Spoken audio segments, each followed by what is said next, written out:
جاتا تو کوئی بات کرنے والا نہیں ہوتا. اگر کوئی بات کرتا ہے تو آپ کی جماعت کا صدر, میری جماعت کا صدر, جن کا نام نقیب ملت بیرسٹر اسدالدین صاحب نے ہندوستان کی سب سے بڑی پنچایت کے اندر آپ کے تعلق سے بات کرنے والا کوئی شخص ہوتا وہ اسدالدین اویسی صاحب ہوتے ہیں. آپ نے کئی مرتبہ پیپر کے ذریعے پڑھ کر دیکھا ہوگا یا ٹی وی کے ذریعے دیکھا ہوگا, ہندوستان کی پارلیمنٹ کے اندر مسلمانوں کے تعلق سے یا دلتوں کے تعلق سے کوئی بات کرتا ہے تو آپ کی جماعت کا صدر بات کرتا ہے. میرا بتانے کا مقصد کہیں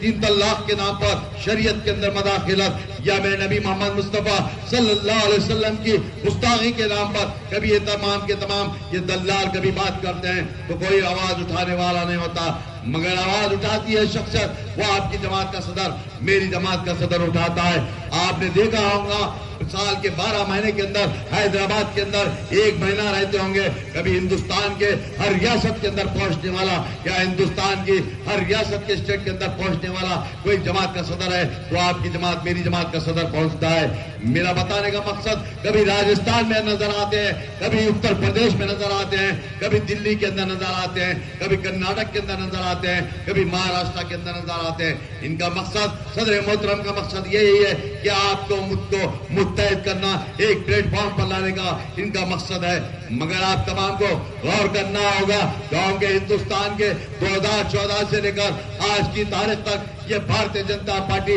حکومت میں آنے کے بعد آپ کے اوپر یا دلتوں کے اوپر جو ظلم کیا جا رہا ہے آپ کو غور کرنے کی ضرورت ہے. اور آپ نے کہیں 1 سال پہلے دیکھا ہوگا جس وقت کرناٹک شہر کے اندر ایک بچی, مسلمان بچی ایگزام لکھنے کے لیے جاتی ہے اور وہ برقع پہن کر جاتی ہے, وہاں پر وہ بچی کو روک دیا جاتا ہے. وہ لوگ روکنے والے کوئی نہیں, یہ اے بی وی پی کے لوگ ہوتے ہیں اور پی جی ویم کے لوگ روک کر وہ بچی کو نقاب نکالنے کے لیے کہتے ہیں. مگر ہندوستان نے دیکھا اس بچی کو اللہ تعالیٰ نے غیبی طاقت دیا اور بچی اسی طریقے سے نعرے تکبیر اللہ اکبر لگاتے ہوئے اپنے ایگزام روم میں جاتی ہے اور ایگزام دے کر نکلتی ہے. ہندوستان نہیں پوری دنیا دیکھا, جس کے بعد اس بچی کے اوپر کیسز بک کیا جاتا ہے, مگر اس بچی کے تعلق سے اس بچی کی تائید میں ٹھہرنے والا کوئی نہیں ہوتا. اگر کوئی ٹھہرتا ہے تو آپ کی جماعت کا صدر, میری جماعت کا صدر ٹھہرتا ہے. آپ نے دیکھا ہوگا ہندوستان کی پارلیمنٹ کے اندر, میرا بتانے کا مقصد یہ ہے کیونکہ ہندوستان کے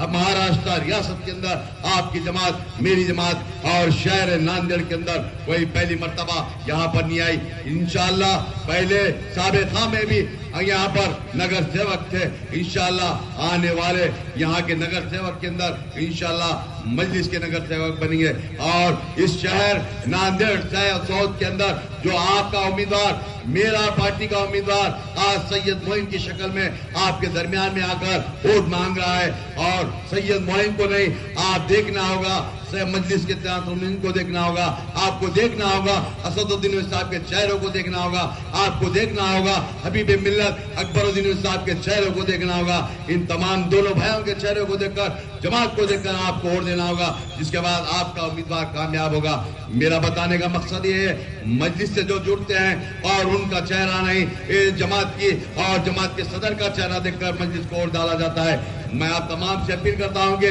آپ تمام متحد ہوتے ہوئے ناندیڑ ساؤتھ کے اندر جو آپ کا امیدوار سید معین صاحب یہاں پر الیکشن لڑ رہے ہیں, الحمدللہ میں پچھلے 2 دن سے اس گلیوں کے اندر اور اس بستی کے اندر دورہ کر رہا ہوں. آج یہاں پر دن میں اس مارکیٹ کے اندر اور ادھر بازو ویجیٹیبل مارکیٹ کے اندر اور کئی جگہ پر میں دورہ کرا. میری پردہ نشین میری ماں اور بہنیں یہ بتا رہے تھے کہ اسدالدین صاحب کی پارٹی کا نشان پتنگ ہے, بالکل ہم پتنگ پر ووٹ ڈال کر سید معین کو کامیاب کرنے کا وہ وعدہ کر رہے تھے اور خون دے رہے تھے اور اسدالدین اویسی صاحب کی صحت کے لیے دعا کر رہے تھے. میں ان تمام کا احسان مند ہوں, ان تمام کا شکریہ ادا کرتا ہوں. اور یہاں پر جتنے بھی میرے ساتھی نوجوان یہاں پر اس جلسے کے اندر بیٹھ کر سن رہے ہیں, ان تمام سے اپیل کرتا ہوں کہ آپ کو مجھ کو